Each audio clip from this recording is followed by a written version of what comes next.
Hey there, I just wanted to do a quick video on how to set up a Zoom meeting. A lot of you have been introduced to Zoom for the first time in the last week or so, and using Zoom or joining a Zoom meeting is easy enough, but creating a meeting or hosting a meeting is a different story completely. So there's a couple different ways to access Zoom. I'm using my desktop. So if you're on your phone, some of the information is similar and some might be a little bit different. So first you'd go to zoom.us and you get to this page. You're going to go ahead and sign in. If you are an educator, make sure that you sign in with your education account because you get more recording time and you also get a higher rate of members to join your meeting. Once you're in, you can see right here it says that Zoom has removed the 40-minute time limit for schools and that the meeting limit on our basic account has been temporarily lifted.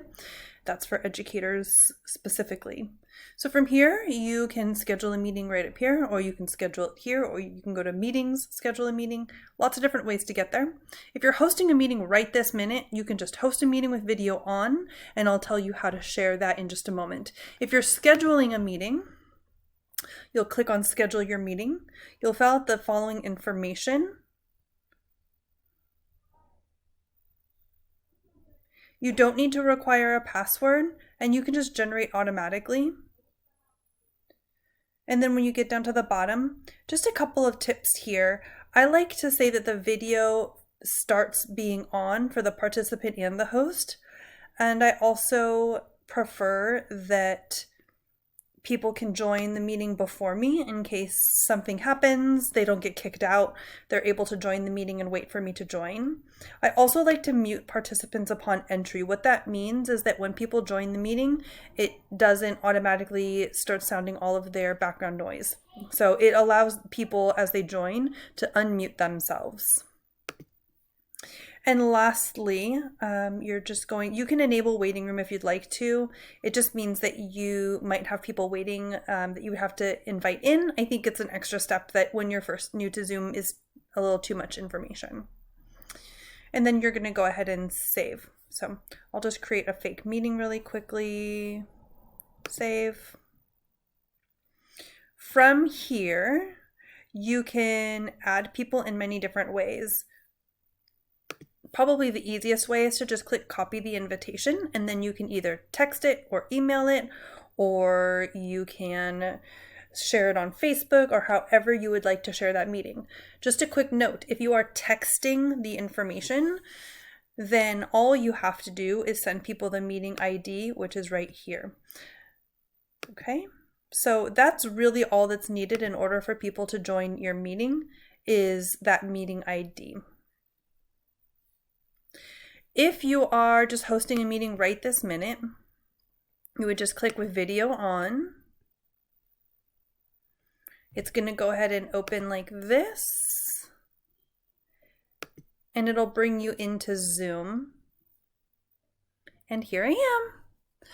From here, you can invite participants. And so I would be able to invite in whatever manner I would like to. I can even just copy the URL or copy the entire invitation. From here, I can go into my email and copy and paste that invitation. I'm not going to show you how to do that. I think you understand how to copy and paste an invitation. Now I want to show you one last thing really quickly.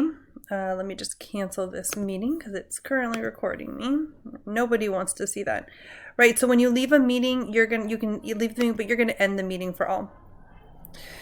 Now, once you've downloaded Zoom onto your computer, you can also use the app by finding Zoom on your computer. And from here, it's all very similar. You can create a new meeting just like we just did here.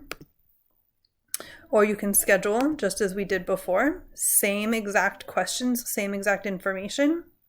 Goes exactly the same way. Or you can join a meeting right here. As you can see, I have a meeting that starts in 25 minutes. What's nice about using this app is that it reminds me of all the different meetings that I have scheduled coming up soon, so that as if you're like me, you have multiple Zoom meetings every day. It tells you all the different meetings that you have. In fact, I'm 5 minutes late to one right now, so I'm gonna head off. Hopefully this helps you with using Zoom on your computer. Let me know if you have any questions or if I missed anything.